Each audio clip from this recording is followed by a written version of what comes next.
Finally, we want to talk about putting. I think this is the great equalizer.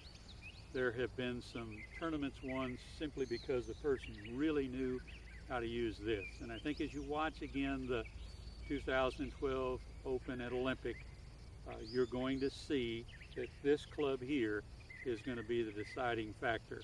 You can make up for a lot of mistakes. One of the players, Jakobsen, called the junk man, does a lot of things weird with a golf club. But one thing he does extremely well is he putts his ball extremely well. Great putters, you can go back to Bobby Locke. You talk about Ben Crenshaw, won 2 Masters because he was a great putter. Jack Nicklaus, maybe one of the best of all time. And of course, Tiger Woods in his prime, none better. So there are different techniques, procedures, processes, but I think what you should do is for yourself, develop a pre-shot routine and then get some good practice drills. For example, we've got a 3-foot putt, a 6-foot putt, a 9-foot putt, and a 12-foot putt. Those would be some distances that I think you should work on. Try to create a drill, for example, where you make 25 3-footers in a row, and then go to the next distance and see how many of those you can make in a row, and the next, and the next. And then keep some statistics on how you're doing so that you can begin to identify key things with success. The other thing about putting is I've got a pool noodle laying on the ground a foot behind the ball. I want the ball to get to the hole or somewhere in between the pool noodle and the hole. You don't want to come up short. You don't want to be extremely long because then you narrow the hole down. The hole is 4 1/4 inches. So if the ball is rolling slow enough to fall in from either side, you've got the maximum width of the hole to work with. If you go too fast, and this is a criticism, for example, of Ricky Fowler and others who hit it hard, you see that in the Olympic Golf Club US Open, they hit it so hard that it can't fall in from the side.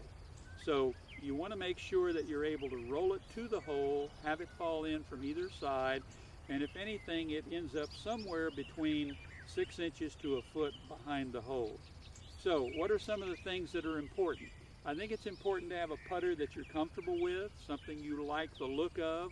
I have this Cleveland 17.4 34 OG. It looks like the Ping Answer, which is when I was a kid, the Ping Answer was the putter to use.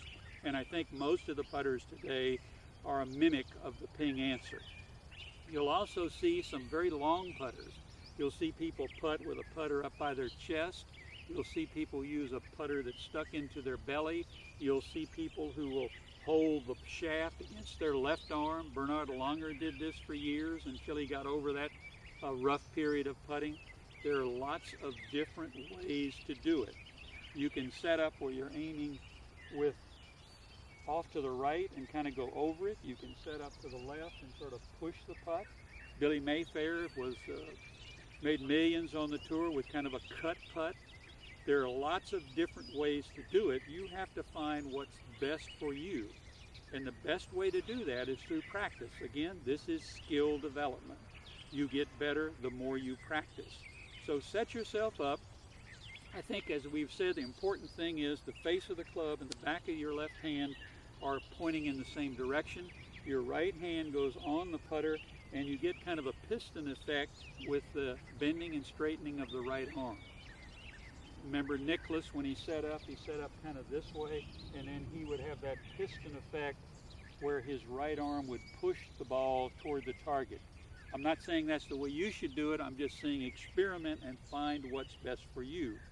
For me, getting in position, getting set, getting balanced, and then letting the shoulders rock is what I find to be best. If there's one thing that I think good putters do, it's they're consistent.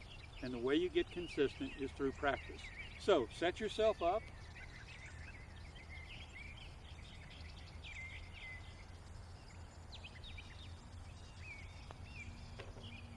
Knock the 3-footer in, work your way back until you get to your 12-footer, but practice the short game. It's critical.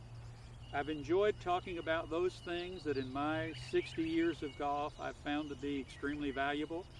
I know you'll find them, or I hope you'll find them helpful. Remember, it's a great game. If we look at the Open again that's being played in 2012 at San Francisco, 14-year-old made the tournament. Tied the #1 player in the world, Luke Donald, for the first round, shooting 79. 17-year-old going into the final round is just a few shots from winning the tournament. 53-year-old, oldest player in the tournament, made the cut. And you have seasoned veterans like Jim Furyk, Ernie Els, Tiger Woods, Graham McDowell, beginners, new players on tour like Jason Duffner. You're seeing a variety. There are a lot of different ways to play this game. The point is, get out and play it. It's a wonderful game, and I hope you've enjoyed these things that I've shared with you. Again, I'm Ed Sehl, teaching professional, Tega Cay, South Carolina.